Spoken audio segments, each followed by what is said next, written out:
नमस्कार, आप देख रहे हैं वीके न्यूज। मैं हूं दिवाकर विक्रम सिंह। केरल में आज सुबह एक वारदात हुई।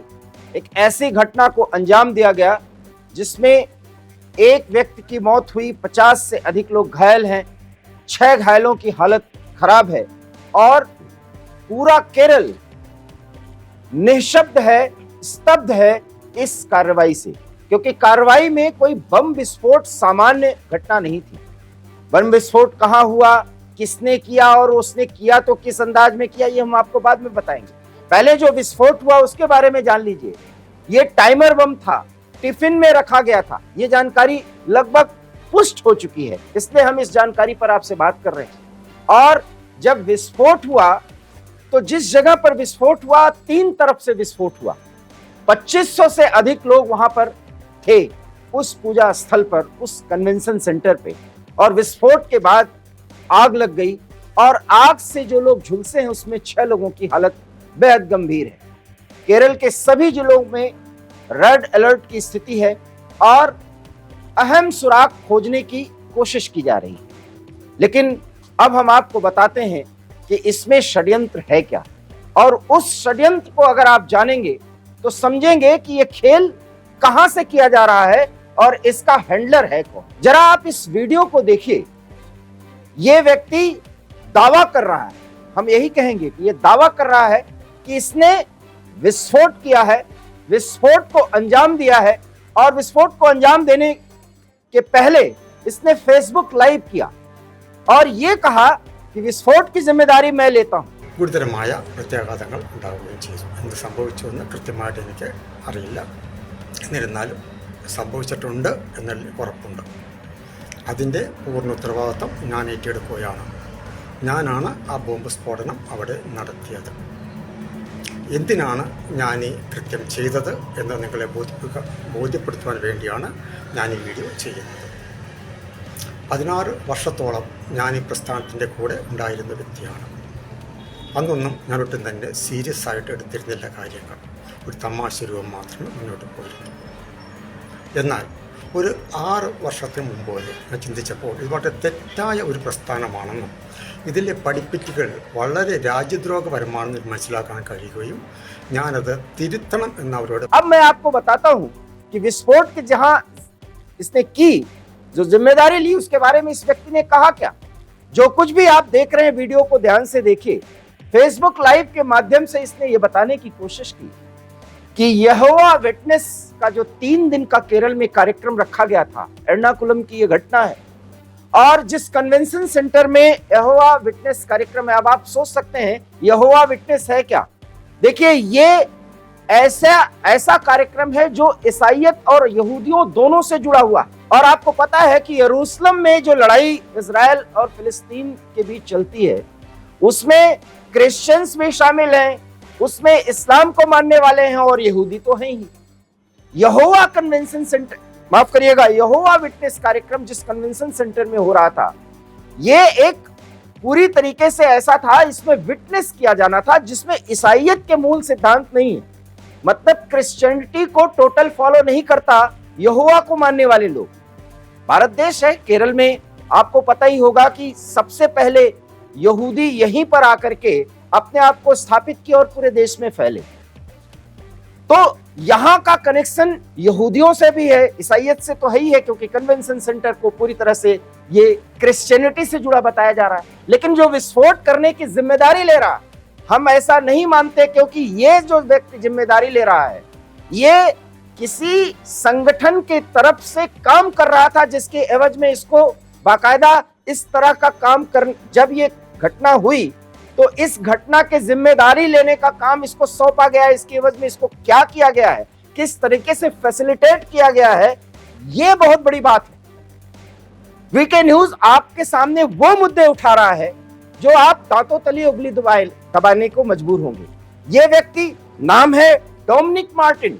वीके न्यूज इसके बारे में आपको जानकारी दे दिया है कि डोमिनिक मार्टिन नामक व्यक्ति ने यह कहा, जैसा कि यह कह रहा है कि विस्फोट की जिम्मेदारी लेता हूं, और ये बाकायदा पुलिस के सामने थाने में जाकर के आत्मसमर्पण करता है और ये बताता है कि इसने विस्फोट क्यों किया। अब जरा ध्यान से सुनिएगा। जो विटनेस क्योंकि इसने सारी बात मलयाली भाषा में की है, उसको इंग्लिश वर्जन दिया गया है। उस इंग्लिश वर्जन को मैं हिंदी में ट्रांसलेट कर रहा हूं आपके सामने कि यहोवा विटनेस देश मतलब भारत के लिए यह खतरा था, क्योंकि ये भरोसा ही नहीं करते किसी धर्म में, और खास करके इनका मूल सिद्धांत ईसाईयत से अलग है, और ये मानते हैं कि किसी दूसरे धर्म पर भरोसा मत करो और उनसे कनेक्ट मत हो, मतलब अलूफ करते हैं।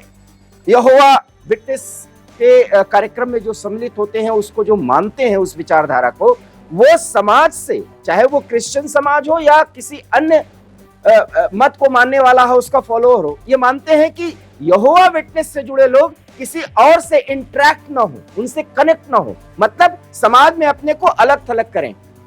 ऐसा डोमिनिक मार्टिन कहता है कि हमें यह महसूस हुआ कि इस संगठन से जुड़े लोग पूरे देश के सुरक्षा के लिए, देश में जो सामाजिक ताना बाना है उसके लिए खतरा है, इसलिए इनको खत्म करने का बीड़ा मैंने उठाया। और अब सुनिए, महत्वपूर्ण बात यह कह रहा है कि 16 साल से मैं इस संस्था से जुड़ा हुआ हूं। जब मैंने यह महसूस किया कि यह समय है इसको देश से खत्म करने का, तो हमने विस्फोट का सहारा लिया। सवाल यह है, अब आपके सामने कुछ सवाल हम उठाते हैं, क्योंकि इस पर अभी कोई नहीं बात कर रहा कि क्या यहोवा कन्वेंशन सेंटर में 2500 लोग बताए जा रहे हैं, या उससे अधिक या थोड़े कम हो सकते हैं। उस कन्वेंशन सेंटर में जो 2500 लोग थे, उन्हीं को विस्फोट करके मार देता तो यहोवा विटनेस से जुड़े लोग दूर हो जाते। बिल्कुल गलत, ऐसा नहीं था, क्योंकि वो सिंबॉलिक था।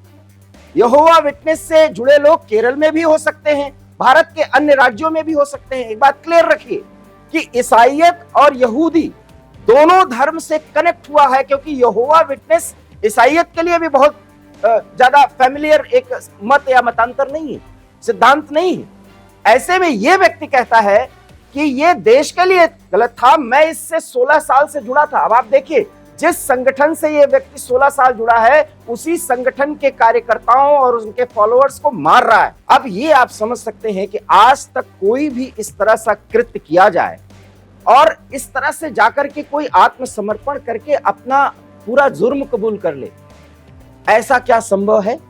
ये उस हैंडलर का काम होगा जिसने इसको सिर्फ इतना काम करने की जिम्मेदारी दी होगी, ताकि संदेश ये जाए कि ईसाईयत से जुड़े हुए एक व्यक्ति ने अपने ही धर्म में आई गलती को ठीक करने के लिए सिरफिरे अंदाज में आकर के विस्फोट कर दिया। मतलब जिसने आतंकी कृत्य को अंजाम दिया या दिलवाया, वहां पर दिमाग लोगों का न जाए, जनमत उनके खिलाफ न बने। हालांकि ये बहुत बड़ी भूल है उस हैंडलर की या इस आतंकी कृत्य को अंजाम देने वालों की, क्योंकि एनआईए जैसी संस्था है, वो उसके तह तक जाएगी। कैसे जाएगी ये भी सुन लीजिए, क्योंकि आईईडी ब्लास्ट जो हुआ है, जितनी चीजें प्राप्त हुई हैं, तार, बैटरी, अमोनियम नाइट्रेट, ये कौन सा संगठन, क्योंकि इतना इम्प्रोवाइज्ड स्थिति नहीं थी इस बम की, क्योंकि इसने आग तो लगा दी, लोगों को घायल तो कर दिया, लेकिन ऐसा नहीं हुआ कि सभी वहां मारे गए।